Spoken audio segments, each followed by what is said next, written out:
नमस्कार दोस्तों, मैं सुनील कुमार आपके अपने मही एकेडमी में स्वागत है। सपनों को अपनी सांसों में रखो, मंजिल को अपनी बाहों में रखो, हर जीत आपकी होगी। ये दोस्त बस एक लक्ष्य अपनी निगाहों में रखो।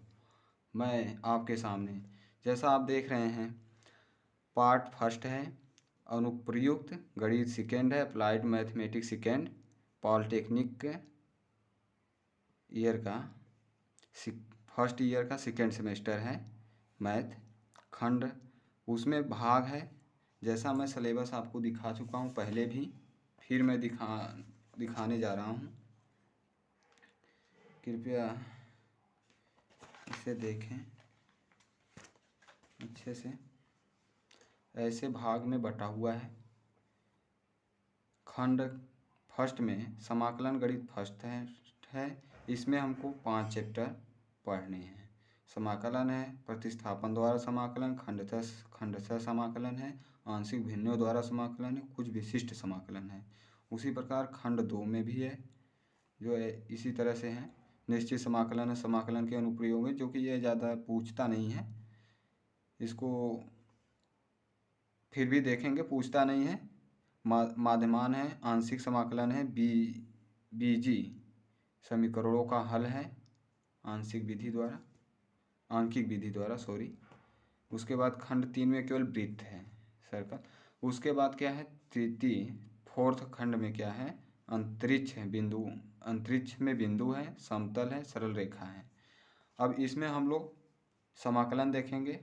समाकलन में हम लोग क्यों यूज करते हैं दैनिक जीवन में, उसको थोड़ा देखते हैं।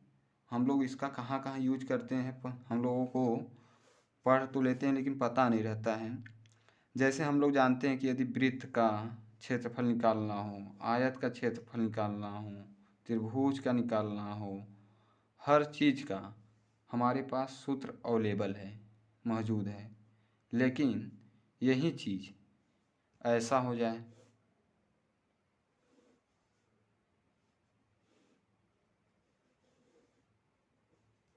क्या इसका कोई सूत्र है? नहीं है, इसका कोई सूत्र नहीं है। तो ऐसे ऐसे क्षेत्रफलों को निकालने के लिए हम लोग इसको क्या करते हैं कि छोटे छोटे आयताकार में विभक्त कर लेते हैं, बहुत ढेर सारे। तो उसमें से किसी एक का dx ये सब मानकर हम लोग क्या करते हैं, उसका क्षेत्रफल निकाल लेते हैं इंटीग्रेशन के जरिए, समाकलन के मदद से। तो हम लोग इसका यूज जैसे बांध यदि बनाना हो, नहर बनाना हो, घर का स्ट्रक्चर जो बहुत देखते हैं हम लोग विदेशों में, बहुत अच्छा अच्छा दिखता है, डिजाइन में होता है। तो वह सब क्या होते हैं कि मतलब सब इसी के बेस पर होते हैं, कि इसी बेस पर निकाले जाते हैं। और इसी के मदद से हम लोग बहुत बड़े बड़े काम को कर डालते हैं, पता नहीं चलता है सरलता से।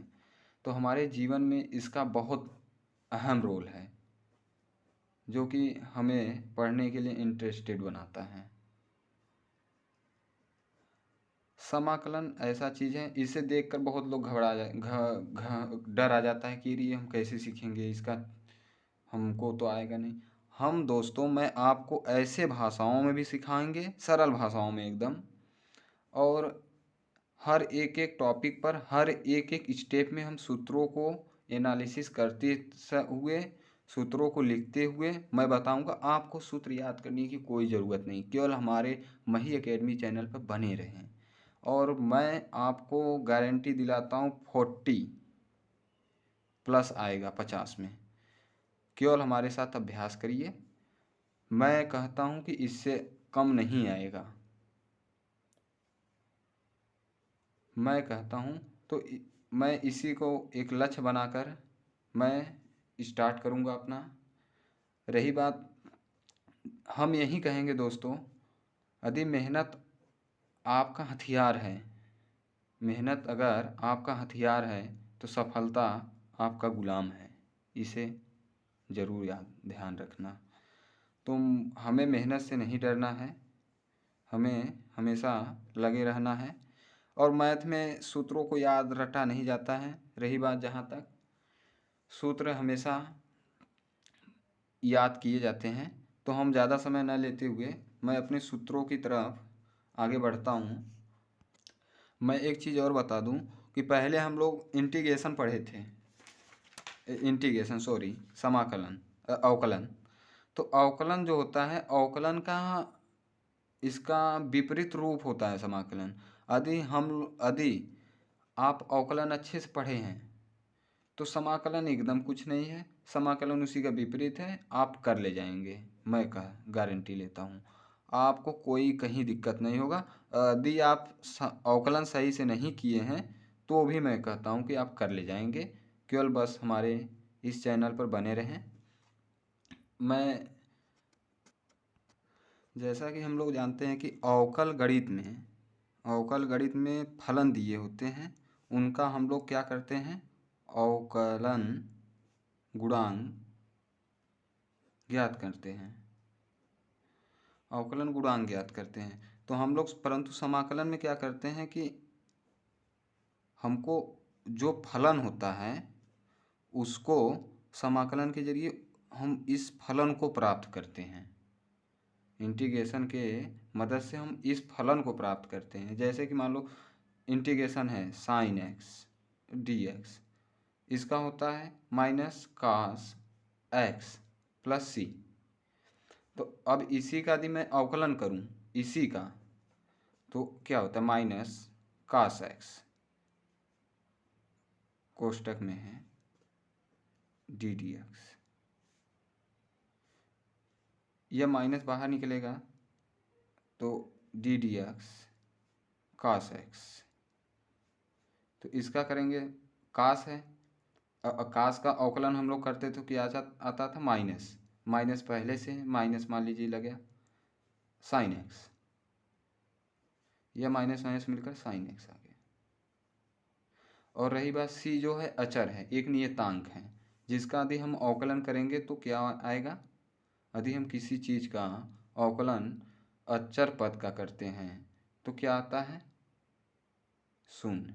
तो इसका शून्य आ जाएगा तो मान में कोई परिवर्तन नहीं होगा। तो वही, तो हम लोग मतलब क्या करते थे कि अवकलन में हम लोग अवकलन गणित में कोई फलन का अवकलन गुणांक ज्ञात करते थे, और यही इंटीग्रेशन में हम लोग क्या करते हैं कि जो अवकलन गुणांक प्राप्त हुआ होता है हम लोग उस फलन को प्राप्त करते हैं।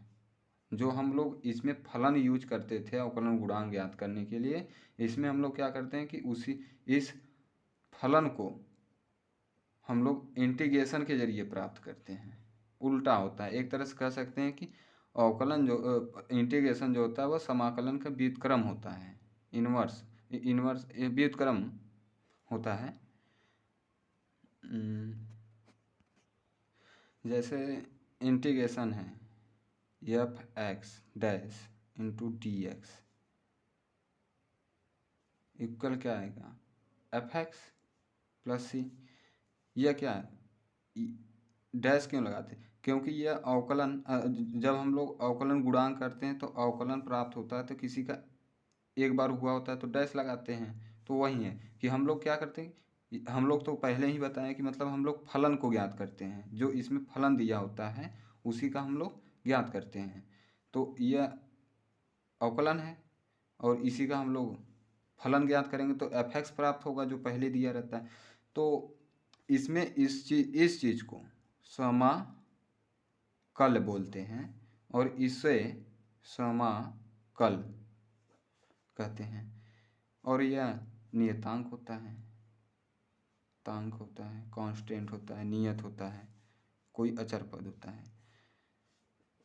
अभी आप लोग ये सोचेंगे कि यह चीज़ आता कहाँ से, अभी आगे आप लोग लगाते रहेंगे तो वह आगे आपको खुद समझ में आ जाएगा कि यह चीज़ होता क्या है एक्चुअल में, इसका मान होता है न हो तो क्या फ़र्क पड़ता है, यदि है तो क्या फ़र्क पड़ रहा है, वो आगे आपको पता चल जाएगा जैसे जैसे आप सवाल लगाते जाएंगे। तो इसमें हम इसमें जितने समाकलन से रिलेटेड जितने भी सूत्र हैं पहले चैप्टर में मैं उसको कवर करूँगा और मैं एक एक सूत्र को लिखूँगा और उसको अवकलन से भी कंपैरिजन करते हुए जाऊंगा।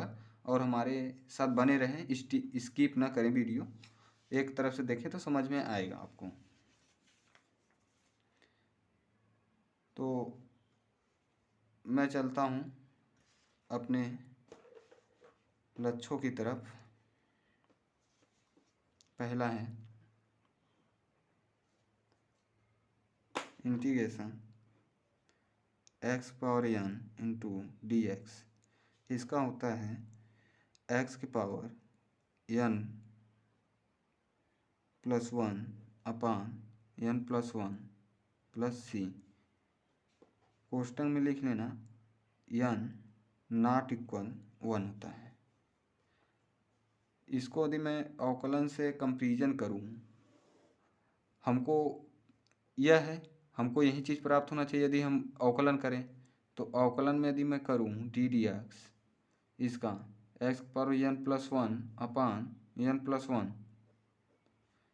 यह चीज़ अचर पद है, यह बाहर निकल जाएगा इससे।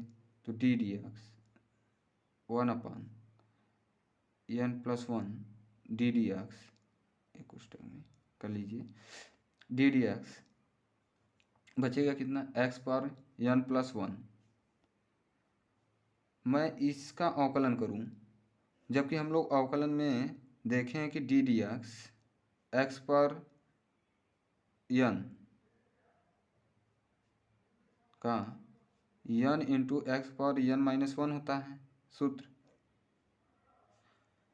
तो मैं यही चीज़ यहाँ पर रख देता हूँ, one upon n plus one into क्या आएगा एन प्लस वन, यह पूरे को, इस पूरे को एन के बराबर माने तो क्या होगा, इंटू यह आगे आ जाएगा यह पूरा, फिर क्या बचेगा एक्स की power n plus one minus one, यह कट जाएगा और यह इससे कट जाएगा, हमको बचेगा क्या लास्ट में एक्स की पावर एन। और रही बात सी अचर पद है, उसका जीरो हो जाएगा प्लस एक्स की पावर एन, यही मिलेगा हमको। अब मैं अगला सूत्र देखता हूँ। यह सभी सूत्र हमको समाकलन में काम देगा, इसे ध्यान से देखते रहें। और मैं इतना बार यूज करूँगा कि आपको सूत्र रटने की याद करने की ज़रूरत ही नहीं होगी, आप खुद ही याद कर लेंगे केवल सवाल को लगाते लगाते। Integration one upon x into d x, इसका करेंगे आएगा लॉग मॉड में एक्स प्लस सी। मैं इसका भी अवकलन करूँगा तो यही प्राप्त होगा, जैसे D d x log x बेसी होता है, रहता है हमेशा मान में, इसका करेंगे तो वन अपान एक्स आता है। दूसरा देखता हूँ, तीसरा जैसे हो ई के power x into d x, इसमें क्या होता है कि ई के पावर एक्स प्लस सी आता है। मैं अवकलन यदि इसका करूँ ई के पावर एक्स का, तो ई के पावर एक्स ही प्राप्त होता है हमें। चौथा सूत्र देखता हूँ मैं, इंटीग्रेशन ए के पावर एक्स डी एक्स, तो इसका होता है ए के power x upon log a base E plus सी। अवकलन इसका यदि मैं निकालूँ डी डी एक्स ए के पावर एक्स का, तो ए के power x log a base ई होता है। मैं अगर इसको हल करूं तो हमको यही मिलेगा, जैसे में देखते हैं हल करते हैं, यह चीज़ है। अवकलन मैं करता हूं इसका डी डी एक्स ए के power x upon log a base ई, ठीक है। तो मैं ये जानता हूँ कि यह अचर पद है, बाहर निकल जाएगा तो one upon log a base e d d x a के पावर एक्स। क्योंकि मैं जानता हूँ कि ए के पावर एक्स का फार्मूला यह होता है, मैं इसी को फिर रख दूँ यदि, तो ए के power x log a base E upon log ए पे सी, ये कट जाएगा, इक्वल ए के पावर एक्स आ जाएगा, वही हमको प्राप्त हो गया।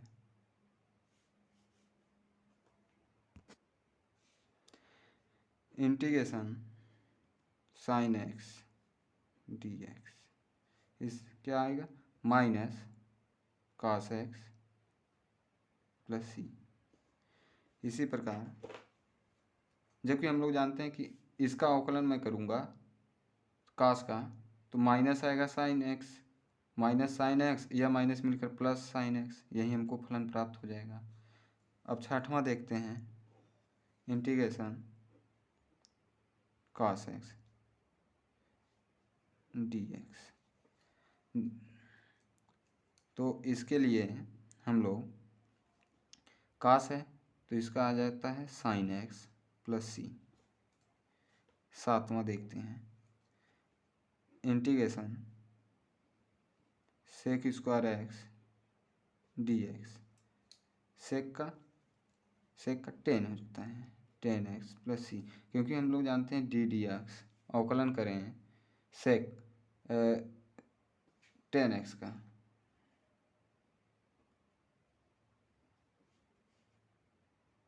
सेक स्क्वायर एक्स आता है।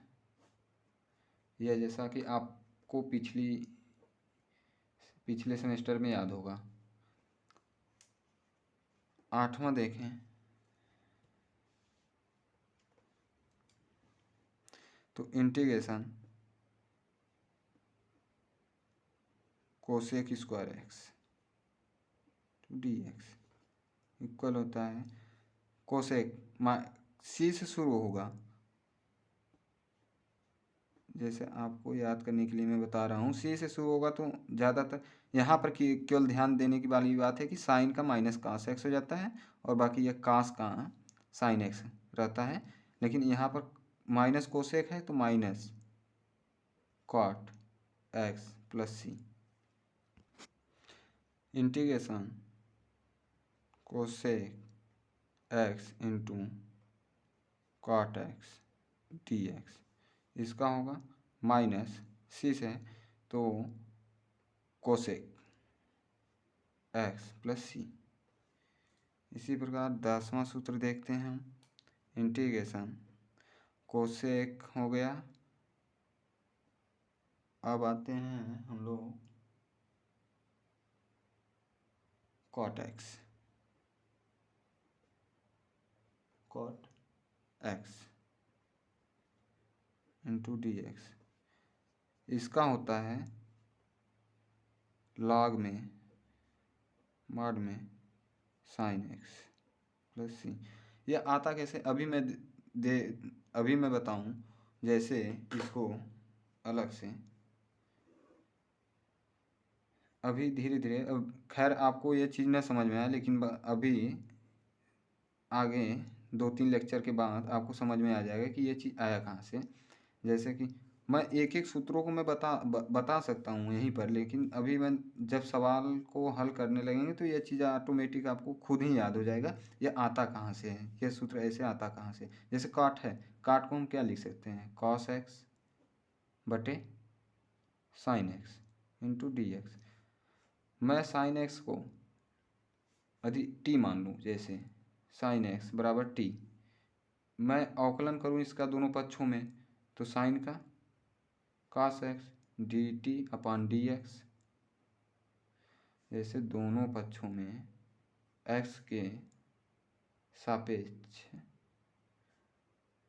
अवकलन करने पर, तो एक्स के सापेक्ष करेंगे तो यहाँ पर क्या हो जाएगा डी डी एक्स, ऐसे यहाँ पर डी टी अपान डी एक्स हो जाएगा।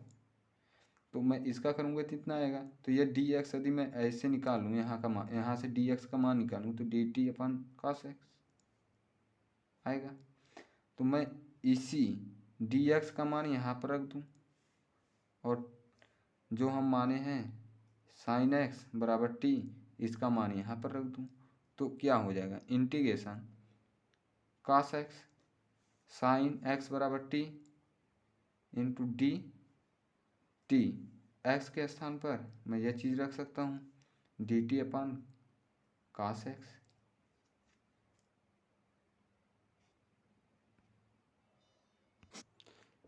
जैसा आप देख रहे हैं यह cos x कट जाएगा। अब इंटीग्रेशन और मत टी आएगा dt, जैसा कि अभी हमने सूत्र में यहाँ पर देखा है 1/x का क्या होता है log mod में x। तो मैं यही चीज़ यहाँ पर यदि मैं रख दूँ log mod में t प्लस c, तो log t बराबर क्या हमने माना था यहाँ पर sin x, यहीं पर sin x रख देंगे प्लस c।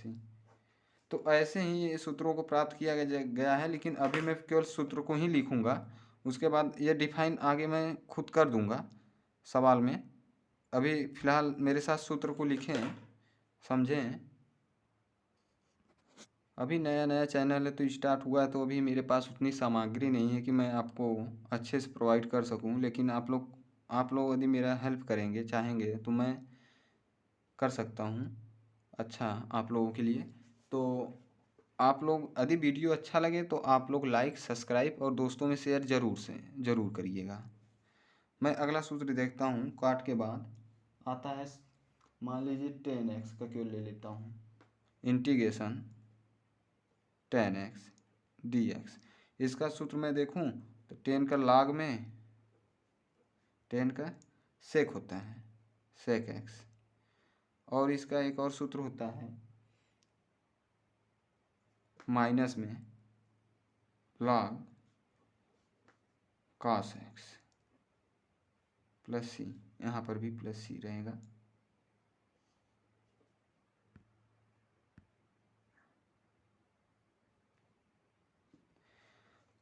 लाइट चली गई है। 12 देखते हैं, इंटीग्रेशन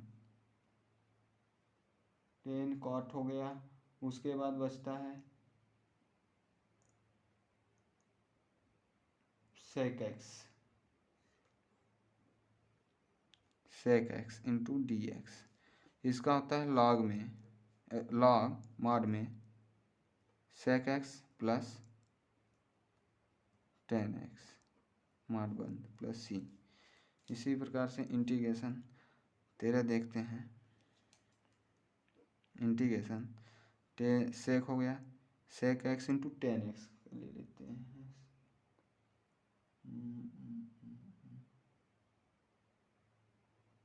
कोसेक एक्स के लेते हैं, cosec x into d x. तो इसका हो जाता है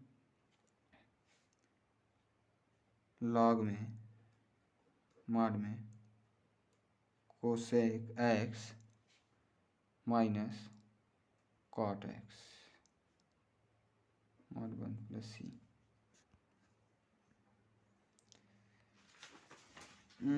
रुकिए पेज ले लेते हैं नया कोई सभी। इंटीग्रेशन 1/, मान रख देते हैं जो माने हैं x के स्थान पर, ए स्क्वायर वैसे ही रहेगा, तो x के स्थान पर रखेंगे तो ए एक्स की स्क्वायर है तो ए स्क्वायर हो जाएगा T square D t. X के स्थान पर हम लिखते हैं डी डी एक्स के स्थान पर डी टी इंटू ए लिख देते हैं।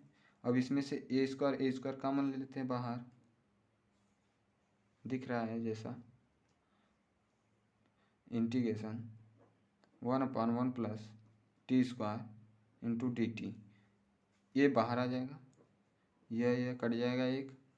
जैसा यह आप सूत्र देख रहे हैं अभी मैंने ऊपर लिखा हूँ, यह चीज़ यहीं को यहाँ पर अप्लाई कर दूंगा तो 1/a हो जाएगा 10 इनवर्स 1 टी प्लस सी। टी के स्थान पर मैं जानता हूँ कि माना हूँ x बराबर ए टी, तो यहाँ से टी का मान निकालूँ तो x/a, तो यहाँ पर टी के स्थान पर यही मान रख देते हैं 1/a 10 इनवर्स x/a प्लस सी। तो ऐसे होता है। और मैं सूत्रों को और लिखता हूँ, 15 लिखता हूँ, इंटीग्रेशन 1/x अंडर रूट में x square minus 1 into d x. जैसा कि आप लोग जानते हैं कि अवकलन में हम लोग d d x sec inverse x का जब हम लोग अवकलन करते थे तो 1/x अंडर रूट में x² - 1 आता था, तो इसका इंटीग्रेशन यदि हम करेंगे तो सेक इनवर्स x प्लस सी आएगा। उसके बाद बाकी सभी फार्मूले हो चुके हैं लमसम मैक्सिमम तक, और इससे हम एक चैप्टर को इतने सूत्रों से में ख़त्म हो सकता है। और बाकी जहाँ सूत्र की ज़रूरत होगी मैं वहाँ पर बताता रहूँगा। आप लोग किसी एक अलग से कॉपी बना लीजिए, उसमें केवल सूत्रों को लिखते जाइए, पेपर के समय केवल उन सूत्रों को ही देख कर जाइए, और जो आप उसको रोज़ रेगुलर देखते रहेंगे तो सूत्र वैसे भी याद ही हो जाएगा, अभ्यास करते करते कोई दिक्कत नहीं होगी। और अगले लेक्चर में हम अपने अभ्यास की तरफ, एक्सरसाइज की तरफ बढ़ेंगे, और अगले लेक्चर में यह एक चैप्टर ख़त्म हो जाएगा आपका। धन्यवाद।